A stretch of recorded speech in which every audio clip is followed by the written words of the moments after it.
Yo, what's going on? How is everybody doing today? Welcome to the Risen Fallen podcast. I am your host, Mark Henriksen. If you're brand new to this show, then what you can expect is an open and authentic conversation about things like mental health, self-development, and how to get your life moving in the right direction. If you're not feeling good about where you are right now, at least having the confidence knowing that you're making one step closer, or maybe thinking about making one step closer to the person you'd like to be, the life you'd like to lead, the people you'd like to surround yourself with, and the place that you'd like to do that at. And so if you're not new to the show, if you're new to the show, whatever the circumstances, welcome. Thank you for showing up. Super appreciate you. I hope that you're doing well. And sometimes showing up is the hardest part. And that's kind of what I wanted to chat about today. Because, sorry, I just took a sip of my coffee. But, there's going to be plenty of days where you just feel, and we all know that, we've all been there. I've even talked about it on this show before, where you just don't feel like showing up, where you're in the fetal position, laying on the couch, you're fucking just run down. Maybe you're just numbing yourself out, sitting on the couch, scrolling. And maybe you're, I don't know, maybe you're not even scrolling. Maybe you're just like sitting there, and maybe you're not like that right now, but you've at least felt like that before. And you know that chances are you may feel like that one day in the future as well. And so there's those days where we just feel like we can't show up for ourselves, can't show up for others, can't water the plants on the inside of the house or whatever it is, right? Like it's just a struggle bus. It's just terrible. And so, I've talked about this before. I've recorded an episode about this in the past, literally called Just Show Up, I think like years ago. And, I talked about it back then. And it has always been one of the things that I try and remind myself and try and remind others of as well. It's like you don't have to be at your best to show up. And that was the main thing that I talked about the last time I recorded and chatted about this, devoted an entire episode to it, where it's like you don't have to be at yourself to just show up. You don't have to be at your best self. You don't have to do every single thing, check every single thing off the list. You don't have to feel motivated. You don't have to do the best you've ever done, set personal bests, personal records. All you have to do is just be there and start and pay attention and give whatever you have. Give your best. And not like the best possible that you could ever possibly do, but the best that you can do that day. And so like if you're sitting on the couch, this is the exact same example I think I gave last time, where it was like if you're sitting on the couch, you're thinking about going for a run, like putting your shoes on and going like jogging one block and then walking home.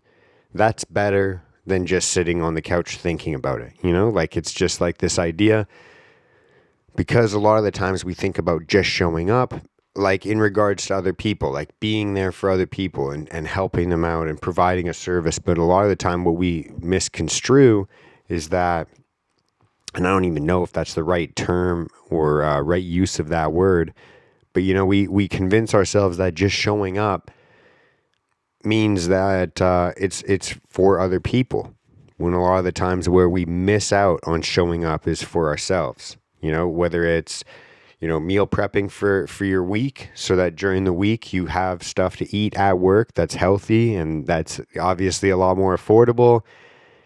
And if you don't show up for yourself on the times that you don't feel like it, when you're on the weekend and you're like, oh, I just want to chill, I just want to rest, well, then when you're actually in need, you're not going to have the things that you're supposed to do, right? Like it's kind of just, it's the same way. Like when you think about exercise, if you don't show up on the days where you don't feel like doing it, which is going to be most of the time, most likely, then slowly and surely, you're going to, when there is something that happens in your life, you're going to wish that you had done that. You're going to wish that you had shown up before. Whether it's just in regards to having like a little bit more energy to or a way to de-stress, whatever it is, a pattern and a habit that's going to be helpful for you. And so that's kind of one of the things that we talked about before, or I talked about but I've talked about it with many guests as well. But this also applies to marriage, friendships, family, community, love, just being there for somebody else as well. I'm somebody that I'm always like an all or nothing kind of guy. Like it's like, oh, should I go for a run? Oh, I only have like 15, 20 minutes. I'd like to at least run a 10K or whatever it is. Like that's the way that by default, the way I always think. Or, even just like sometimes you get like a friend calls you and then you look at the caller ID and you're like, fuck, I really want to talk to that person, but I only have like 2 minutes and then I got to run into this store or I got to do this thing. And you're like, well, a 2 minute conversation with your buddy is a lot better than no conversation with your buddy. Sometimes it's just about showing up. It's just about being there and being present. And a lot of the times, I think that that really is what it is. So in regards to,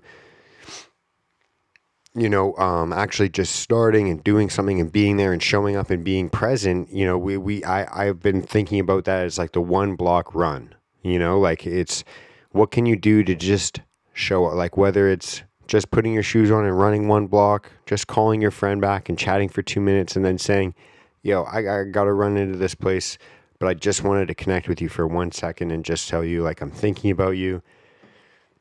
If I can't work out for a whole hour, why bother? Why even start? Why even get, then I got to do laundry. I got to do this. I got to do that. I don't have enough time to read today. I'm going to do it tomorrow. If I can't clean the whole house, then I'm not going to clean the bathroom. If I can't clean the whole bathroom, I'm not going to clean the toilet. Like these types of mentalities are what leads to, the proverbial dishes piling up or the mess that just gets swept under the rug. And, we really have to kind of ask ourselves, like, why does it have to be perfect to just be to not even just be valuable, but to just be worth it? Like, why would it need to be perfect just to be worth it? When better than it is now should be incentive enough. We should have enough incentive to just be like, maybe I'll just do like 4 dishes. Because what happens most of the time? Like if you look at a sink full of dishes and then you just wash like one, you just wash like 3 or 4, most likely you're going to end up just finishing washing the entire load or at least half of it or whatever it is. Like this idea that, our actions are going to follow our motivation, our energy. Like, oh, I don't feel like it. I don't feel, but a lot of the times the way that we feel follows the way that we act, the way that we behave, the things that we do. And, I even made a reel about this like last week on Instagram and it was like, honestly, it got like 7 likes, but it was like legitimately what I thought was one of the best reels I ever made because, I was talking about basically like if you had a kid and you sat them down for like 4 to 8 hours a day and you were like, that's their entertainment and their education, that's just like a good thing for them to do. And you just kind of like fucked off and did whatever you do when your kid's just sitting there rotting. Most people would call that like neglect or probably even like arguably abuse. But we treat ourselves like that.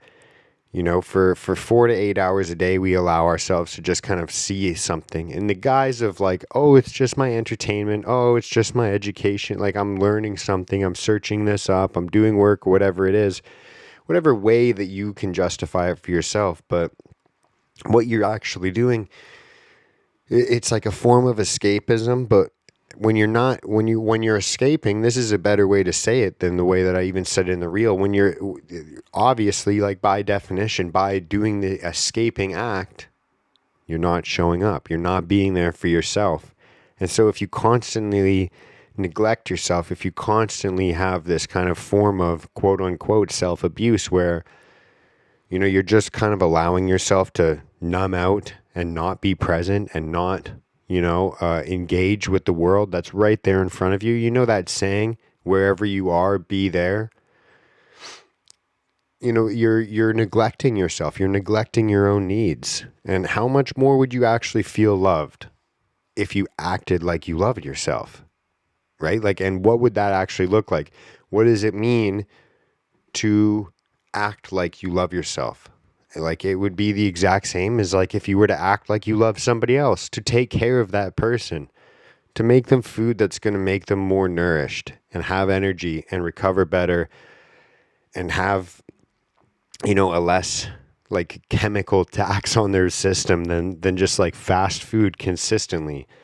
Or how much more, when you love somebody, you say like, can I take you for a walk? Like, let's go for a walk. Let's go outside. Let's go for a hike.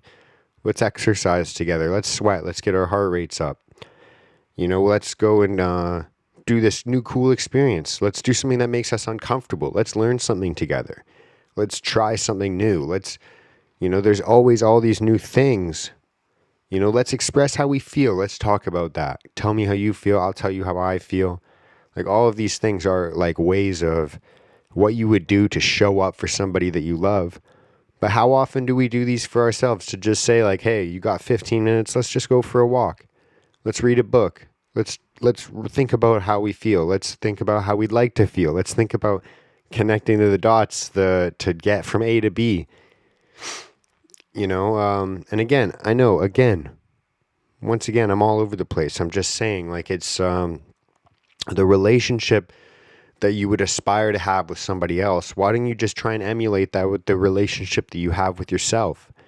The same way you would expect to treat somebody that you're madly in love with, or the same way that you would expect somebody madly in love with you to treat you. Treat yourself that way.